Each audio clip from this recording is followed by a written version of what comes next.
De Bello Gallico, Book 5, Chapter 47. Caesar, understood, was made certain, more certain, idiomatic expression about the arrival of Crassus by ablative agent phrase, the antecursoribus, the runners ahead, around in ablative place time expression on the third hour of the day.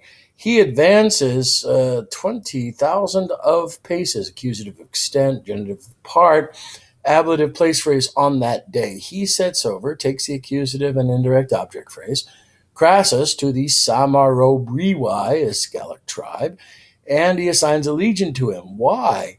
Because he was leaving there the baggage of the army, so possibly your siege equipment, your treasury definitely, all your personal belongings, the hostages of the states, that's how he keeps everyone loyal, keeps their kids, and public letters, and all the grain which he had conveyed thither for the cause of winter's support, or tolerating or lifting up, bearing winter. So in other words, all his food that he needed, he left behind him.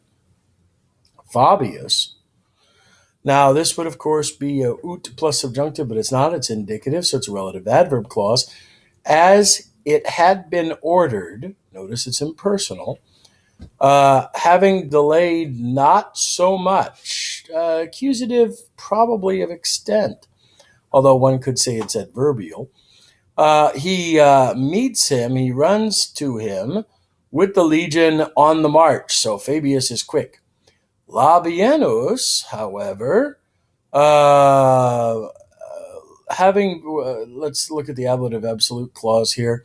With the destruction of Sabienos having been made known, and the slaughter of the cohorts having been made known, when all the forces of the Treweri had come to him, so therefore he's dealing with his own rebellion there, having feared lest, fearing clause, if he would have not made, if he would have done the departure out of winter quarters, if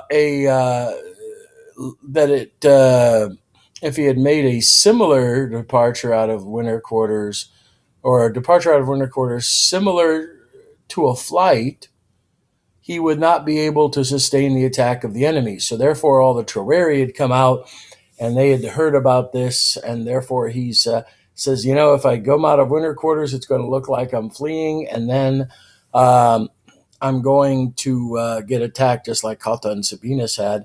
He would not be able to withstand the attack of the enemies, especially those enemies whom he would know. This is indirect question clause. Whom he knew, indirect statement clause, were being puffed up, were being carried up by the recent victory. So therefore, all of that stuff said, Labienus sends letters to Caesar, indirect object phrase, when with what great danger he would lead out his legion out of winter quarters. So he writes fully, per scribam, that the matter having been carried on among the Eburones, he teaches or informs all the indirect statement clause that all the forces of the infantry and of the cavalry of the Treweri had sat down about 3,000 of paces far from his own camp. So therefore, accusative of extent phrase, indirect statement clause. So Labienus does not come forward, but he's got a good excuse note.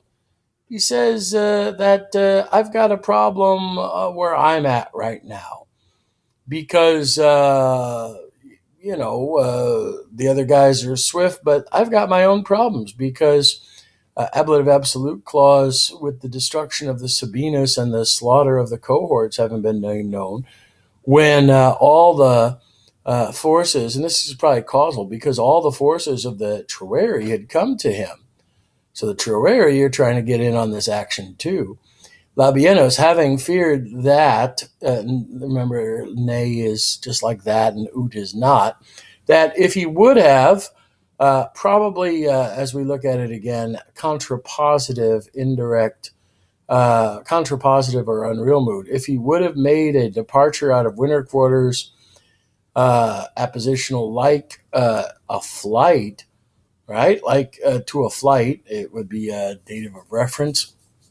He would not be able, this is probably what he's telling him, he would not, in the question clause, he would not be able to sustain the attack of the enemies, especially because he knew they, whom he knew, indirect statement clause, that's why this is a close subject phrase, were being puffed up by the recent victory, ablative of cause.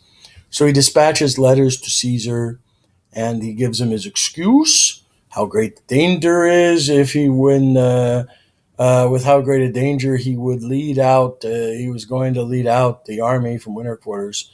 So he gives him more information, tells him what's happened among the Baronets, and he says that all the forces of foot people and horse people of the Troweri have sat down waiting for me to leave. So sorry, Caesar, can't come. So why is Caesar including this information? To show that sometimes it's necessary to stay put and to have some control of the situation. Now, Caesar is pointing out that he has legates who must write back to him, send him letters, everything else, wait for orders. That was Cotta and Sabinus's problem.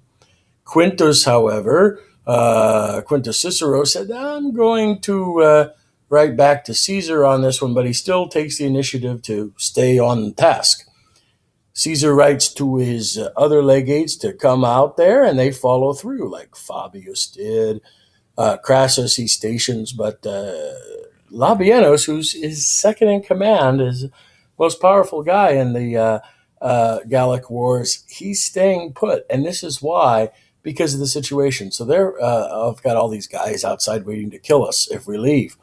So, end result of this, Caesar shows that he is a commander who wants to be informed, wants to command the entire army, but allows a certain amount of autonomy amongst his generals that he assumes that they will do the right thing and look out for it. So that shows that Caesar is not just being a dictator, but a brave commander.